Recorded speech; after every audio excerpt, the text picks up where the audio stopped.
Muy buenas noches, bienvenidos a Contexto Global de France 24. Yo soy Elena Lozano y todo lo que verá a continuación es noticia. Iniciamos.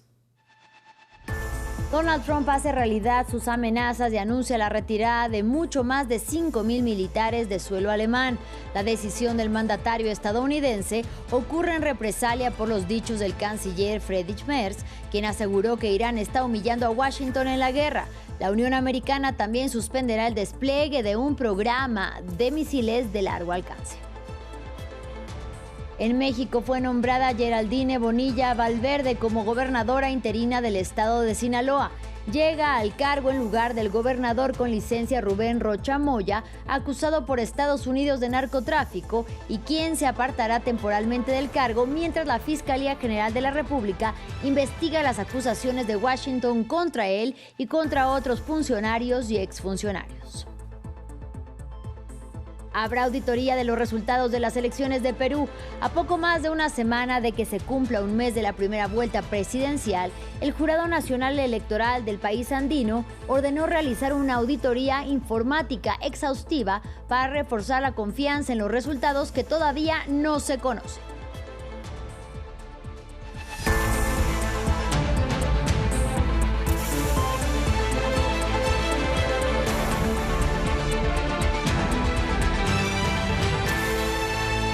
Iniciamos en Estados Unidos. El presidente Donald Trump hace realidad sus amenazas y anuncia la retirada de mucho más de 5.000 de los 36.000 militares desplegados en suelo alemán. La decisión ocurre en represalia por los dichos del canciller de Alemania, Friedrich Merz, quien aseguró que Irán está humillando a Washington en la guerra desatada por la administración Trump de la mano de Israel contra la República Islámica. La Unión Americana también suspenderá el despliegue de un programa de misiles de largo alcance acordado durante el mandato del demócrata Joe Biden. En respuesta, Berlín y la OTAN hicieron un llamado a reforzar la autonomía en defensa de Europa. Recordemos que después de Japón, Alemania es el territorio donde Estados Unidos cuenta con mayor número de tropas en sus bases en el extranjero. Martín Gripo con los detalles. Alemania versus Estados Unidos, tensiones políticas con consecuencias para Europa, luego de que el país germano rechazó en reiteradas ocasiones colaborar con Estados Unidos en la guerra contra Irán. Washington reaccionó y dijo que retirará a unos 5.000 soldados estadounidenses de sus bases ubicadas en Alemania. Pero, ¿esto qué implica? Europa es la segunda región del mundo más importante en términos militares para Estados Unidos. En el viejo continente hay desplegados unos 68.000 efectivos en decenas de bases fijas y emplazamientos más pequeños. El Comando Europeo de Estados Unidos supervisa operaciones militares de 6 comandos compuestos que representan al Ejército, la Armada, la Fuerza Aérea, el Cuerpo de Marines, las Fuerzas de Operaciones Especiales y la Fuerza Espacial. Alemania, Italia y Reino Unido son los países con mayor despliegue militar estadounidense en la región, aunque las fuerzas de Washington tienen presencia en más de una docena de países europeos. Alemania es el país más importante en materia de defensa para la Casa Blanca, puesto que hasta diciembre de 2025 más de 36.400 militares estadounidenses estaban distribuidos en 5 guarniciones, siendo la base aérea de Ramstein la más importante. Estratégicamente, Alemania sirve a Estados Unidos como un importante centro logístico para las operaciones en Europa, Asia y Medio Oriente, pero a la decisión de quitar estos 5.000 soldados se suma la paralización de un importante plan de desarrollo militar, un batallón de artillería de largo alcance de misiles Tomahawk, cuyo inicio de operaciones se proyectaba para finales de este año. Esta decisión supone un duro golpe para Alemania, ya que desde hace algunos años el gobierno de Berlín presionaba a la Casa Blanca para instalar esta base como elemento disuasorio ante Rusia. Desde la década de 1950, tras la Segunda Guerra Mundial, Estados Unidos tiene una fuerte presencia militar en Alemania, y en la década de 1960 se realizó el mayor despliegue para contrarrestar a la Unión Soviética durante la Guerra Fría. La reciente decisión del presidente Donald Trump pone en aprietos a toda Europa y a los países de la Alianza del Tratado del Atlántico Norte, la OTAN. El gobierno alemán ya había advertido sobre una necesidad de aumentar las inversiones europeas en términos militares para fortalecer esta alianza. Vamos a Medio Oriente. Cientos de israelíes salieron a las calles de distintas ciudades del país para protestar contra el gobierno de Benjamín Netanyahu. Con banderas de Israel en mano y portando carteles con consignas como "somos adictos a la guerra", exigen al primer ministro el respeto a la democracia y también se manifiestan en favor de un acuerdo de paz con Líbano, país donde el ejército israelí ha matado a más de 2.600 personas y obligado a desplazarse a 1 millón desde marzo. En otro frente de guerra, después de más de 4 años de que Rusia lanzara su ofensiva contra Ucrania, el gobierno de Volodymyr Zelensky todavía busca convencer a la juventud de su país para que se sume al ejército y combata al enemigo. Pero ahora el presidente recurre a una nueva táctica, mejores pagos y la promesa de desmovilización por fases en un nuevo intento por revitalizar al ejército ucraniano que ha tenido innumerables bajas. Ampliamos a continuación. En este centro de entrenamiento del ejército ucraniano, a los reclutas se les enseña la brutal mecánica del frente, ejercicios con armas, tácticas y supervivencia. Pero solo un puñado de hombres está aquí, tras más de 4 años de guerra y decenas de miles de vidas perdidas. El antiguo manual de entrenamiento ya no es suficiente y un nuevo enfoque es crucial. Ahora tienen más miedos y ansiedades. Primero debemos darles más tiempo para adaptarse y comunicarse. Debemos comprender que algunos necesitan apoyo adicional y debemos explicarles que estamos de su lado.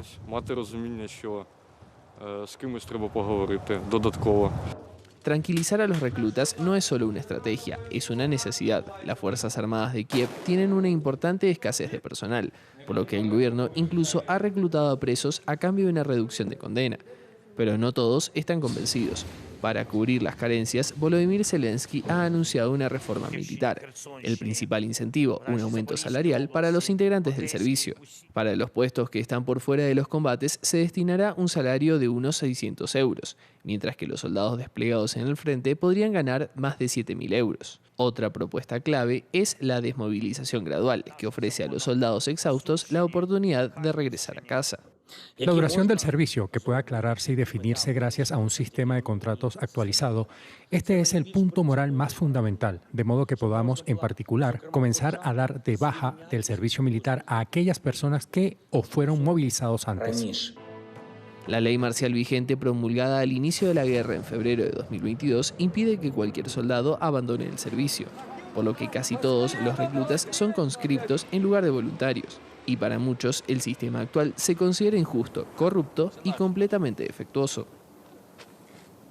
Seguimos en México con el escándalo que sacude al país y que ha puesto en jaque al gobierno de Claudia Sheinbaum. Ya fue nombrada Geraldine Bonilla Valverde como gobernadora interina del estado de Sinaloa. Llega al cargo en sustitución del gobernador con licencia Rubén Rocha Moya, acusado por Estados Unidos de narcotráfico y quien se apartará temporalmente del cargo, mientras la Fiscalía General de la República investiga las acusaciones de Washington contra él, pero también contra otros 9 funcionarios y exfuncionarios de lazos con el cártel de Sinaloa, recordemos fundado por el Chapo Guzmán y el Mayo Zambada, hoy presos en la Unión Americana. Leurel con los detalles. Geraldine Bonilla Valverde es la primera mujer en asumir la gobernatura de Sinaloa. El sábado, el Congreso del Estado mexicano la designó como gobernadora interina, minutos después de aprobar por unanimidad la licencia temporal solicitada por el mandatario Rubén Rocha Moya. Hoy me presento ante ustedes para agradecer y asumir con gran responsabilidad y honor la confianza que han depositado en mí para asumir el cargo a gobernadora interina en estos momentos en los que nuestro Estado enfrenta una situación difícil. Pero que no quepa duda, como siempre, saldremos adelante con creces. Según la justicia estadounidense, el gobernador de Sinaloa se habría beneficiado de un presunto vínculo con los hijos del Chapo Guzmán, ex jefe del cártel de Sinaloa, para conseguir su elección a la gobernación en 2021. Los llamados chapitos le habrían ayudado secuestrando e intimidando a sus rivales a cambio de su colaboración para introducir cantidades masivas de drogas a Estados Unidos, afirma la acusación. Por su parte, Rubén Rocha Moya rechazó los cargos y el sábado anunció dejar temporalmente su cargo para disipar cualquier duda sobre la legalidad e integridad de su conducta. Son falsas y dolosas las acusaciones que se han vertido en mi contra. A mi pueblo y a mi familia los puedo ver de frente porque no los he traicionado y nunca los traicionaré. Y eso lo demostraré con firmeza en el momento que las instituciones de justicia de nuestro país lo requieran. La acusación estadounidense también incluye al alcalde de Culiacán, un senador y otros altos cargos mexicanos, Si es encontrado culpable, el gobernador de Sinaloa podría enfrentarse a la cadena perpetua en Estados Unidos. Las amenazas de Donald Trump se extienden mucho más allá de Europa y de Medio Oriente. El mandatario republicano vuelve a ejercer presión sobre Cuba. Aseguró que desplegará frente a la isla al portaaviones USS Gerald Ford que utilizó para atacar Venezuela en enero y que tomará Cuba casi de inmediato. En respuesta, el presidente Miguel Díaz-Canel hizo un llamado a la comunidad internacional para que reaccione a las advertencias de Trump que llegan en medio del bloqueo económico de Washington que tiene sumida a la isla en una crisis energética y económica sin precedentes. Y cuando se habla de que somos una amenaza extraordinaria e inusual para los Estados Unidos, y estamos seguros que ese no es el sentimiento del pueblo norteamericano, ese es el sentimiento del gobierno norteamericano o el pretexto que usa el gobierno norteamericano para agredirnos, uno se pregunta, ¿cuál es la amenaza? ¿Qué es lo extraordinario en esa amenaza? ¿Qué es lo que es inusual en esa amenaza cuando Cuba es un país de paz? En más información de la región latinoamericana, en Perú habrá auditoría de los resultados de las elecciones presidenciales del 12 de abril. A poco más de una semana de que se cumpla un mes de la primera vuelta, el Jurado Nacional Electoral del país andino ordenó realizar una auditoría informática exhaustiva con el fin de reforzar así la confianza en los resultados que todavía hoy no se conocen. El anuncio ocurre en medio de acusaciones de fraude por parte del candidato de la ultraderecha, Rafael López Aliaga, y a raíz de los problemas logísticos ocurridos en los comicios. Desde Lima nos amplía nuestro corresponsal Francisco Zacarías. El Jurado Nacional de Elecciones dispuso la ejecución de una auditoría informática integral y exhaustiva a las elecciones realizadas el 12 de abril con el acompañamiento de un comité académico de expertos nacionales e internacionales. Mediante un comunicado, el organismo reveló que la medida busca reforzar la transparencia, integridad y confiabilidad de los resultados. En esa línea, anunció que la auditoría contará con la custodia de expertos independientes, quienes serán los encargados de emitir opiniones técnicas y objetivas. Las elecciones en Perú están marcadas por diversas denuncias de supuestas irregularidades y el anuncio de la auditoría ha generado diversos cuestionamientos. Para el experto electoral José Jauregui, la inspección al proceso de las votaciones podría generar confusión sobre la capacidad de los organismos electorales y esto finalmente podría afectar la estabilidad del proceso.